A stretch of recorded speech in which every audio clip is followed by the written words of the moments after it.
Saudações a todas as consciências. Eu ia dizer que, para quem não me conhece, eu me chamo Ricardo, mas você me conhece. Não como Ricardo, mas como Psicório. Agora, Psicório também não é o nome exato. Por quê? Porque nós nos conhecemos ainda antes que Abraão existisse. Mas você não sabe disso. Nós somos o mesmo ser. Por quê? Nós emanamos da mesma fonte. Na verdade, nós somos a mesma fonte. Quando eu digo que a minha missão é despertar pessoas, às vezes acaba caindo um pouco naquela mensagem clichê que todo mundo fala, que você precisa despertar e não sei o quê. Mas despertar para quê? A maioria das pessoas, elas usam esse termo, mas eles não chegam direto no ponto. O que isso significa? Você precisa despertar para o fato de que você é muito mais do que um ser humano. Quando você se desprende da sua imagem meramente humana, você ganha outro patamar de existência, que é além ainda da existência, porque a existência, ela é o que tem começo, meio e fim. E quando eu digo que eu sou psicório, que é o que eu digo nas entradas dos meus vídeos, eu não estou me referindo à minha pessoa. Por quê? Psicório, ele é uma derivação de physicorum, em latim, que em português significa indestrutível. E eu não estou aqui alegando que eu sou indestrutível, porque eu sei que a minha pessoa como Ricardo teve um início, agora está no meio e um dia vai ter um fim. Porém, eu fui levado a uma experiência que me mostrou que eu sou muito mais do que simplesmente um ser humano. Me mostrou que todos os seres são apenas um ser em diferentes pontos de vista. Agora pensa comigo, se não existisse os pontos de vista, o universo existiria para quem? O universo na sua grande vastidão, com mais, por mais que as pessoas tentem nos imputar a insignificância, o universo não existiria sem que existissem observadores conscientes para constatar a existência do universo. Porém, o governo, as religiões, elas estão sempre tentando nos convencer de que nós somos infinitesimais, insignificantes. Nós somos sim pequenos em tamanho. Agora eu vou te falar que o seu coração não tem nem um terço do seu tamanho, mas olha como ele é imprescindível para a sua existência. Do mesmo jeito, nós perto do espaço, perto do universo, da galáxia e do universo, nessa ordem de escala, nós seríamos sim menores que poeira. Agora, se não existisse essa poeira aqui, consciente da existência do universo, consciente da sua própria existência e também da existência do universo, o universo existiria para quem? Quem iria constatar a existência do universo? Ninguém. Agora, você fala, não, eu não acredito no que você fala, eu acredito na Bíblia, porque eu sou cristão. Quem não é cristão também não tem problema nenhum, porque eu não tenho religião. Agora, na Bíblia, ela deixa algumas mensagens. Você tem que encarar a Bíblia não como um livro religioso. Você tem que encarar a Bíblia como uma fonte de sabedoria. Por quê? Quando você considera uma pessoa idosa, sábia por causa da sua experiência, você tem que levar em consideração que aqui nesse livro a gente tem mais de 3.000 anos de experiência impressa aqui dentro. Então, eu costumo falar para as pessoas que nós temos muita coisa para aprender, mesmo com uma formiguinha que está andando no nosso jardim. Imagine com um livro mais de 3 vezes milenar. Eu também não levo ao pé da letra o que está escrito aqui. Por quê? Porque muitas coisas estão escritas para serem levadas a nível simbólico, para serem interpretadas a nível simbólico, que as pessoas costumam levar muito no nível literal, quando lhes convém, e muito no simbólico, quando lhes convém também. Na maioria das vezes, para o domínio do homem sobre o homem, como eu disse, como faz o Estado, como faz o governo, como faz as religiões. Eu não sou uma pessoa religiosa, mas eu vou ler para você aqui essa fonte de sabedoria, fonte de experiência multimilenar, no livro de Coríntios, capítulo 3, versículo 18. 2 Coríntios 3, 18, que diz assim, ó: E todos, ao passo que com rostos desvelados, refletimos como espelhos a glória de Jeová. Porque essa Bíblia aqui é das Testemunhas de Jeová, tá? Inclusive a primeira Bíblia que eu tive, que foi primeiro da minha mãe e depois ela me deu quando já estava bem surradinho. Então, e todos nós, ao passo que com os rostos desvelados, refletimos como espelho a glória de Jeová. Somos transformados na mesma imagem de glória em glória, exatamente como feito por Jeová. Peraí, então as religiões elas tentam nos convencer de que nós somos insignificantes, que nós somos vermes imundos, que nós precisamos rastejar e comer o pó da terra, porque nós somos a escória do universo, mas aqui está falando que nós, com os rostos desvelados, nós refletimos a imagem do Criador do universo. Muito interessante. Aqui diz Jeová, e você não precisa se zangar com o nome de Jeová, porque Jeová ele deriva de Javé. Javé vem de Yahuwah, que são as letras que correspondem a essa pronúncia. Agora, essas letras em grego, essas letras em hebraico, elas remetem a, significam, né, em português, impronunciável. Então não é o nome de Deus. Você tem que saber que o nome de Deus não existe. Não existe nome de Deus, porque Deus não pode ser taxado. Porque tudo que tem um nome é uma coisa única, é uma coisa que tem limites, e Deus não tem limites. Deus, ele é a força que é todo o universo. Não tem como Deus caber numa métrica. Então não tem como Deus ter um nome, um termo.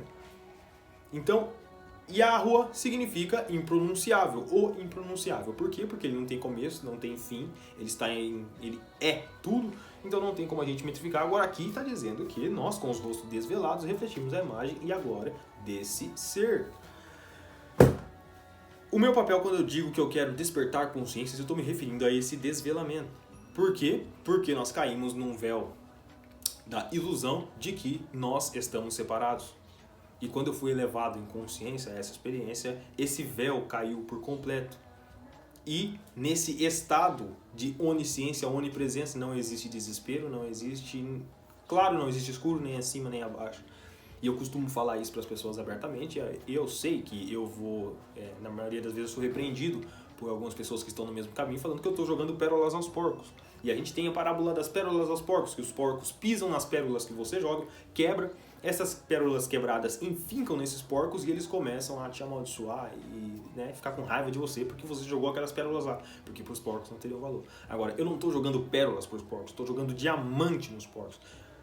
Deus é prova que eu estou jogando diamante nos porcos. O máximo que eles podem fazer é ficarem irados e jogar os diamantes em mim de volta, e Deus é prova que eu quis distribuir esses diamantes, mas eles voltaram para mim. Agora, uma coisa é urgente de se saber. Você é muito mais do que te falaram e você não está preso somente a essa experiência mundana, somente a essa experiência material. Eu não estou falando para você abandonar o aspecto material da sua vida e focar somente no espiritual, que eu chamo de consciencial, a existência em um patamar superior. Você não precisa fazer isso. Agora, as pessoas que prosperam nesse mundo, eles só prosperam porque eles têm esses aspectos em equilíbrio. As pessoas perguntam, por que será que os judeus são tão prósperos? Os judeus são prósperos porque eles têm a sua rotina de equilíbrio espiritual e material. Eles cumprem todo dia de manhã, eles têm a sua oração, onde eles agradecem por não ser não-judeus, agradecem por não ter nascido mulheres, por não ter nascido cachorro, que não-judeu e cachorro para eles é praticamente a mesma coisa, né? Porque eles desprezam quem não é do povo deles. Mas eles...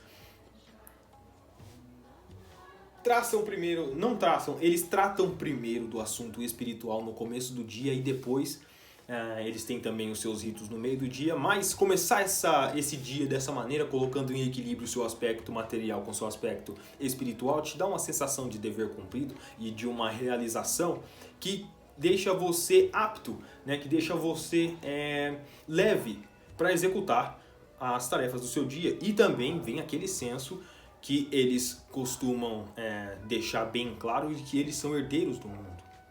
Eles são herdeiros de tudo que existe. Então, para eles é muito mais fácil. Por quê? Porque eles já se sentem donos de tudo isso e eles só vão sacar no nível da matéria essa herança que já lhes pertencia. Agora, quando Jesus Cristo veio, ele deixou para todos a herança que seria só para um povo, que aí veio e virou um novo testamento, que antes era o testamento para uma galerinha determinada, né, que se pregava, né, se pregava que uma galerinha determinada, que eram essa galera, que eram os herdeiros do mundo inteiro. Aí Cristo veio e falou, não é assim não.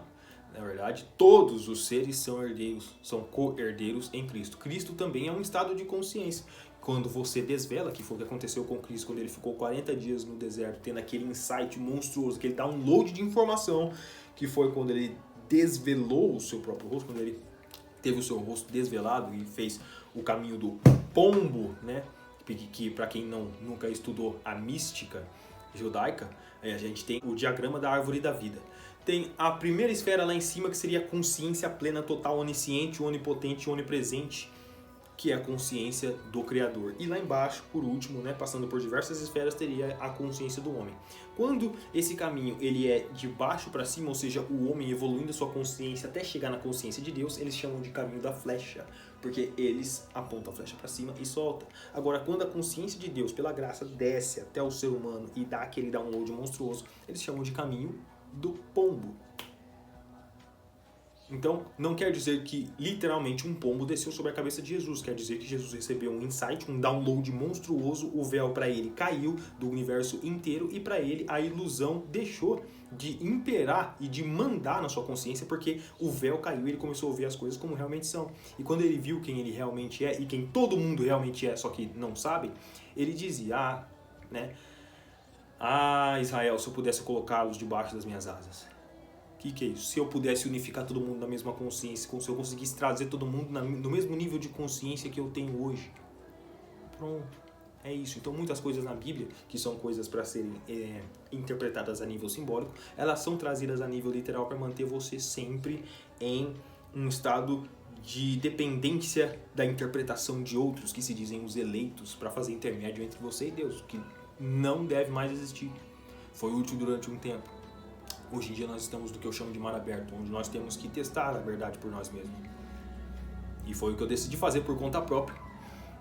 E por isso eu passei por um período por onde eu morri como pessoa e renasci como psicório. Fisicório significa indestrutível. Voltando agora no fisicório, para você ver que eu descobri a minha essência. Não incorporei ela totalmente como Jesus Cristo fez. Mas eu hoje sou ciente de ser muito mais do que me disseram. E você também está convidado para esse desvelar. Se você continuar aqui nas minhas redes sociais, eu vou ditando para você o caminho que funcionou para mim e que eu creio que possa funcionar para você também. Agora o caminho é de cada um. Nós podemos sempre nos colocarmos em posição de receber a luz. Agora, nós não podemos obrigar a luz vir até nós. A luz do sol, por exemplo. Você pode abrir a janela. Abrir a janela é você se colocar em condição. Agora, você não pode obrigar que a luz do sol venha até você. Ela vai para onde ela estiver fluindo. Então, se você quiser ficar no caminho da luz, se colocar em posição de receber a luz, eu estou em posição de compartilhar o pouquinho de luz que eu tenho com você. Se você julgar que é o seu momento, você é muito bem-vindo nas minhas redes sociais. Eu acho que esse vídeo vai inteiro para o YouTube e alguns pedaços no Instagram. E você é muito bem-vindo aqui e nós estamos muito mais juntos do que você imagina. Fui!